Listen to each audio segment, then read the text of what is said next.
welcome back. Today I am joined by Mariel and Beverly, who are here on behalf of the Reformed Temple of Laguna Woods. Well, ladies, thank you so much for being with me. How are you doing?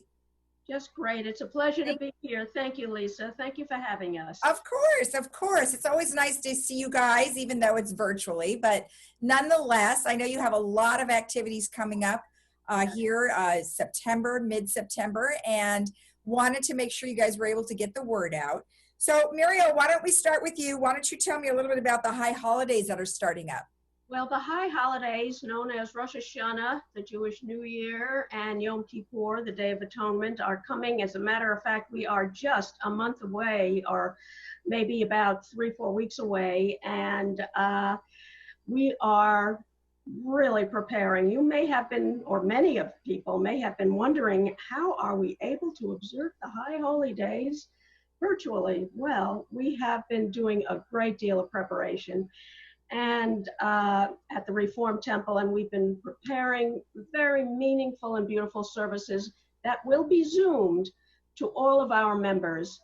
Now, access to the service, of course, is all the members will have access with a special Zoom invitation, and access is available to members of the community who are not members of the temple by sending a check payable to Reformed Temple of Laguna Woods in the amount of $75 per household. In this unusual time, we're making special arrangements to welcome other people who may wish to join us for these services in the community. So, and it's payable by credit card, by PayPal, or the check can go to us at our post office box 2833 in Laguna Woods, California. And we look forward to welcoming everyone in the community. There'll be beautiful services. Our choir has been practicing, and there'll be music, there'll be thoughtfulness, there'll be prayer, and a joyous beginning to the new year, which we certainly hope will be a lot better. Well, we certainly want to pray for that. Now, let me ask you a question. So in regards to the rabbi, has he done a lot of these Zooms before, or was it sort of a thing for him to learn too? Well, actually, this is, we've had a lot of practice because of being in this Zoom world, and during the pandemic, the rabbi has been with us, as has the cantorial singer and our choir director and members of the choir have been doing Zoom for weeks now, ever since this period began. So they are all now pretty expert, and it's really a pleasure. I mean, comes Friday night, I'm sitting here in this very same room enjoying the service, and just we have our prayer books, but some of us who don't, they are given to, the page numbers are given to us, and you don't even need that. You can just follow along. It's really quite a pleasure, and I think something like that is going to continue for our senior members who have had trouble joining us in a dark let's say December evening, and are really enjoying being part of the service, and our community. Community is so very important, right. And our community online. It's been a plus. I mean, yeah, it's nice the way so many people have been able to adapt, and exactly. I mean, believe me, it doesn't replace a hug by any way, shape, or form, but right. at least it gives you something where you can visualize and you can hear and you can see. Yeah. So that's great. You see a face, it's just a pleasure. Yeah. Beverly, how about you? You're participating with the online stuff too? Absolutely. I can't believe I'm Zooming through my life now. And I think it's a pleasure to be able to do it. Really. It's a gift. It's a gift that they didn't have during the Spanish flu epidemic in 1918. Mm-hmm. We are so lucky to, even though we can only virtually be with each other, to be able to phone people, to be able to see them in FaceTime. I consider it's a blessing, and I think we should all be very grateful for that. Absolutely. I mean, it's definitely changed the way we've operated here at the station, and but we are able to give the viewers, what they need, and that's information. So that's what we're here to do today. So Muriel, you also have something else you'd like to tell us about. Every Friday evening at 7:30, you have your Shabbat service. Exactly. In fact, that's what we were touching on. Every Friday evening, 7:30, we have our traditional Friday night services beginning to end. And we start with the prayers and the beautiful singing. We go into the traditional service, and then the rabbi, of course,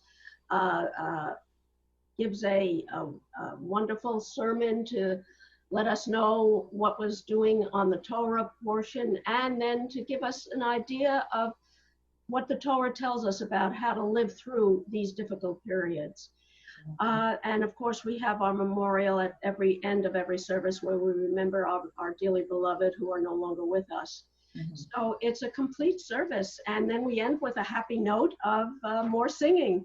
So it's a joy. And we want to let you know that anyone in the community that'd like to join in on the Friday night service, and if they're not a member of the synagogue, who gets a link automatically, you can just get in touch with Robin Lipman. I have her email here as Lipton, Lipton 56 @gmail.com. Is that correct? Simple, yes. Okay, good. And she's also the person that they want to get in touch with for the services on September 18th, right? Sure.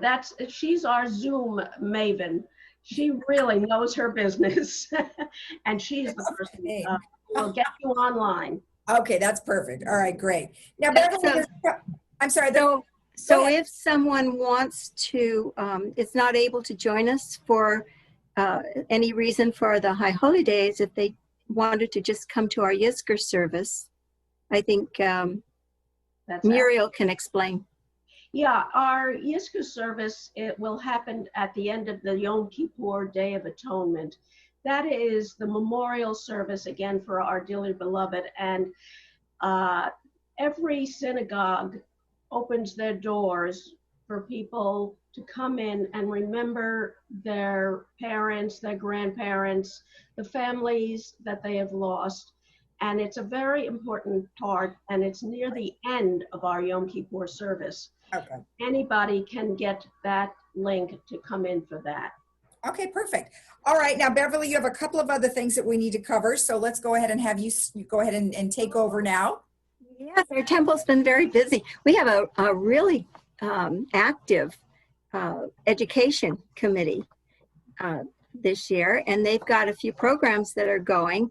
We're going to have a new B'nai Mitzvah class, which, if you don't know what that is, that's usually a group study for people who have not had a bar or bat mitzvah, and they can learn Hebrew prayers, the significance of them, how to say them in Hebrew, and what they mean. And it gives them a fuller enjoyment and participation in services. And I think that's key to really enjoying and getting a lot out of something if you understand what's going on. Mm-hmm. So we have that portion of it. And then they have a fabulous Jewish educator, longtime Jewish educator named Jody Kaufman, who's going to provide the Jewish education portion of the program, learning about Jewish holidays, the calendar, ethics, all kinds of things that are important. Mm-hmm. And I think that during this difficult time, this gives a greater religious connection, and that helps a lot of people. That's great. Also, we have a new book club that will be beginning on Wednesday, September 30th at 10:30 a.m. And they're going to have a first meeting just to organize and determine when they'll meet and when their books, what kind of books they want to read. They're going to be books that have an Israeli or Jewish content or written by a Jewish author. Mm-hmm. And people will read those books and then discuss them. And I think that's going to be on Zoom, of course. Right. And then we also have a new class called The Joy of Yiddish, led by Cal Levin, and that's going to begin on Thursday, October 15th at 11 a.m. And it'll be an 8-week course. And then finally, they're offering a program called Cooking with Rochelle. Oh, what is she going to be? That's going to be a virtual cooking class. And the first one is going to be, because it's going to be before the high holidays, beginning September 14th at 7 p.m., it's going to involve holiday foods and traditional foods for the holidays. Nice. So, yes. And all of you know how much I like the food. Don't we all? We're all getting that COVID-19 pounds, right? Yeah. And then, oh my gosh, the holidays are coming. Forget it.